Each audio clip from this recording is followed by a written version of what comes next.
I'm here. Yes, Ms. Houge, state your name, please. Thelma Hogue. Thank you. And do you consent to a magistrate judge? Yes. Do we have Ms. Granger? Pardon me? Are you Ms. Granger? Yes. Okay, if you could please come forward and take that seat at the table. Or sit down, whichever you prefer. Stand right here if you don't mind. Is this better? All right, just speak up because the microphone is recording. your record. Miss Granger, present. Okay, thank you. And do you consent to a magistrate judge? Yes, I do. Okay, thank you very much. All right, Ms. Granger, there are notes that I need to address with the plaintiff first, so if you'll just give me a moment, okay? Yes, I have one question, Your Honor. Yes? I see Thelma Hobert and written her name.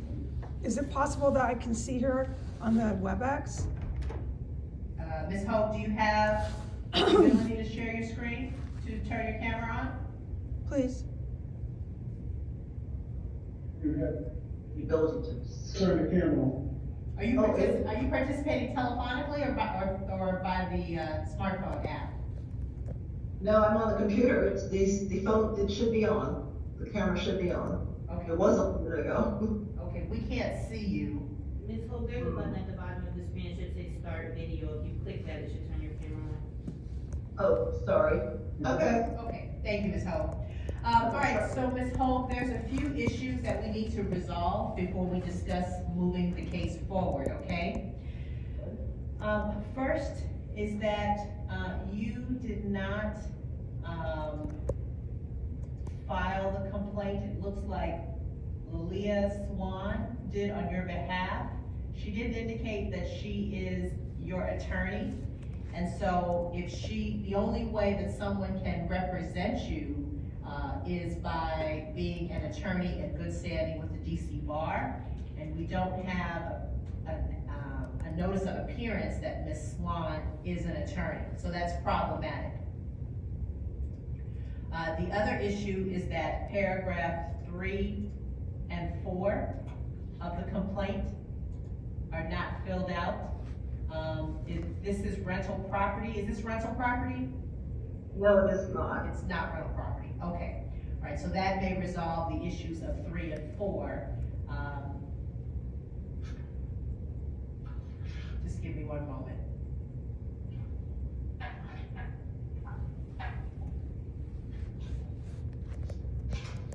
Now, in your complaint,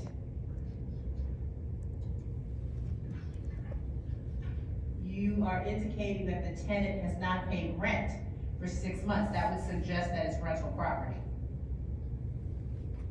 Well, if I could give you a little bit of history, So I may not be the one that you want to speak with.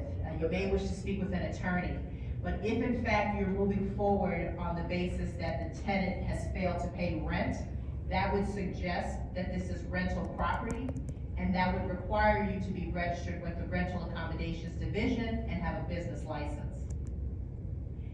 I understand. The notice, the complaint that you filed, it doesn't appear that it's the correct complaint, because this is a Form 1B that alleges lease violations, and the allegation that you've made is that the defendant has failed to pay rent.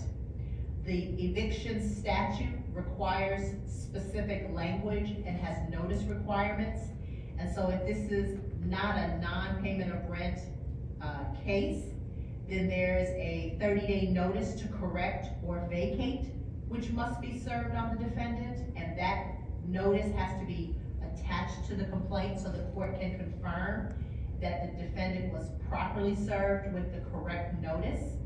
Your allegation indicates that it's failure to pay rent, and if this was a non-payment of rent case, Form 1A would have needed to be the complaint that you would file, and the notice would have to indicate that some reference to the fact that the statute limits complaints to no less than $600. There must be at least a $600 balance that must be paid, but there's language in the notice that must be served. And so the notice, that is attached doesn't comport with the statute. So there's a number of issues that, are likely gonna result in this complaint being dismissed.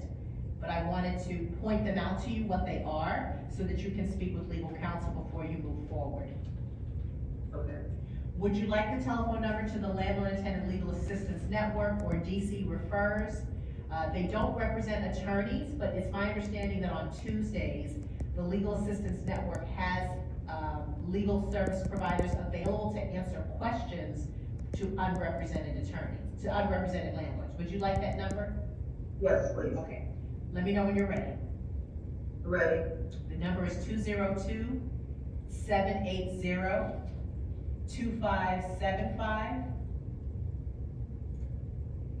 And DC Refers is an organization that can provide low bono, not necessarily pro bono representation, but low bono. So in the event that you find that you have to retain counsel, they may be able to refer you to an attorney that you think is affordable. I can provide you with, let's see, their email address or their website. Would you like that information? Yes. Okay, let me just pull it up. Thought that I had it.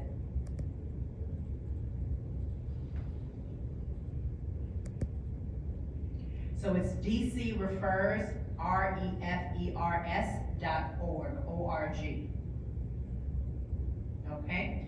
So this complaint will be dismissed without prejudice, which means once you speak with an attorney and you're able to cure the defects, you can move forward again, you can file another complaint. But I wanted you to understand the different issues that were at play. If in fact this is a non-payment of rent, you filed the wrong complaint, you need to file it, or unless you have an attorney in good standing, file your complaint on your behalf. And you have to make sure that the proper notice is served prior to the complaint, whether that's a notice to correct or vacate, or the non-payment of rent notice, okay? Okay. Okay. So, Ms. Granger, because of the defects, this case will be dismissed without prejudice, which means that you may find yourself, defending another lawsuit, okay? But for now, the case is gonna be dismissed and we're not gonna set any more dates. Your Honor, I have one question. Yes, ma'am. Will I be served again in the front door? If there's I can't tell you how you'll be served, but yes, if a new complaint is filed, you must be served, properly served. All right? If you have any questions, you can, also call the Landlord and Tenant Legal Assistance Network. I believe there's a flyer on the table right there in front of you, or you can go upstairs to the second floor. Okay? All right, you're free to leave, ma'am. Ms. Houge, you can disconnect from the remote courtroom. All right, thank you so much. Ms. Granger, you're free to leave.